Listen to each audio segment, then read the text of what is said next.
The faithfulness of God when he faces the enemy Goliath. God is what? Faithful. I like how he cut Goliath's head off and walked around with it for 7 miles.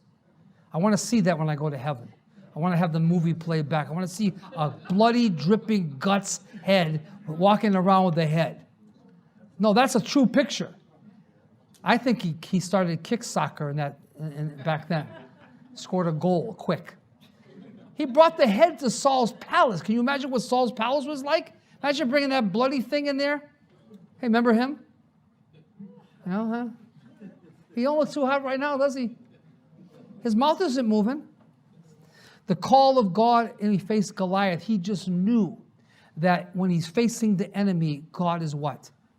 Faithful. He says, I killed a lion and a bear. Who are you? Right? Planted a church in Maine and in Lenox and in Baltimore and the rest of the world. God's been what? Faithful? Huh? 629 churches. Are you kidding? God's been what? Faithful. From some little town in Maine? Huh? Churches in 80 countries. It's all the faithfulness of God. Who are we? I mean, it's like I look around and somebody told me, there's 229 churches in Africa. I said, yeah, that's interesting. Interesting. I don't know how many thousand, 16,000 people coming to church. It's unbelievable. God is what? Faithful. We have 1,810 Bible college students. I went there by mistake. I was going to Italy. Imagine how big I'd be now. 17 pizzas every week. Wow. Cannolis. No, I know what I'd be doing. I'd be in Sicily and I'd be a criminal. I would have been overtaken again. Watch out. Faithful to fight Goliath. Faithful with the enemy. And in the warfare, God is what? Faithful. God is faithful.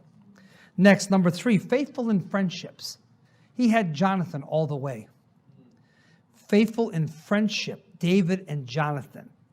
Think about it. David and Samuel, that's the first one in his call. David and Goliath, the enemy. Now David and Jonathan. The faithfulness of God to give him someone like Jonathan who would just divest himself of everything for David. All right? The king's son. The king's son. David had a faithful friend. He did go bad at the end. He did go the wrong way at the end, which is sad. He went with his father and he died on Mount Gilboa. He also got his head cut off. Sad to say. But for the most part, a friendship and a unity. God will give you faithful friends. Hello? Are you with me? And God gives them. You don't produce them. God gives you friends. All right? Pastor Lou was a great friend to Dr. Stevens and to everybody in the ministry. He's a God-given friend. I remember when I first saw him in Lenox, and then he came to Africa with Dr. Stevens. I thought, this man is like right by his side. That's amazing. God gives you faithful friends. I remember when I had the stroke. Steve Murillo slept under my bed in the hospital in Africa for 7 days.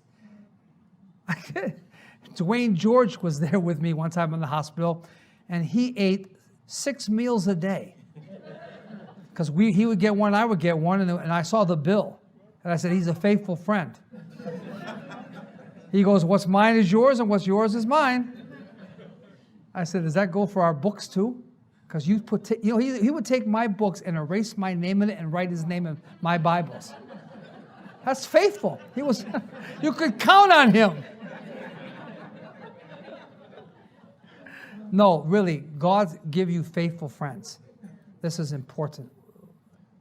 Really, really important. So you see that with David and Jonathan. Next, number 4. David was faithful in his relationship to Saul, even though Saul was off. You know what? Somebody can get off. David says, I won't touch the Lord's anointed. I'm not touching a person, okay? Are you with me? Can God handle somebody if they go the wrong way? What makes us think we got to step in and do everything like we are on the throne? We're going to direct the Father. He's got the plan. Direct the Son. He's the intercessor, and direct the Spirit to make it happen. He says, I'm not touching him. This guy's going to be like consulting witches, right? This guy has gone really weird. He said, I won't touch him. His heart smote him when he just cut his skirt off. He was faithful to God in his relationship to King Saul. Remember what he said in 2 Samuel chapter 1, oh, how the mighty have fallen, the beauty of Israel is slain.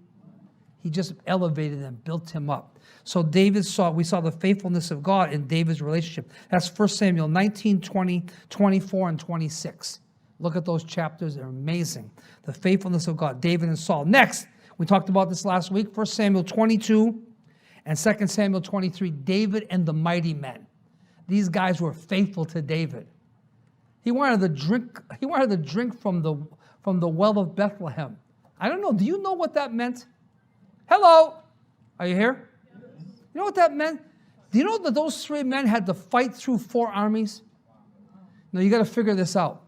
They had to fight through the army in the field, and then there was another garrison around the well in Bethlehem. So they had to fight through 2 armies to get to the water and fight through 2 armies to come back.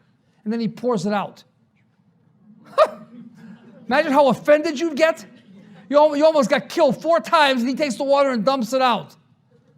Man, you bring everything you got to God, and he just dumps it out. Look what I did. Okay, good.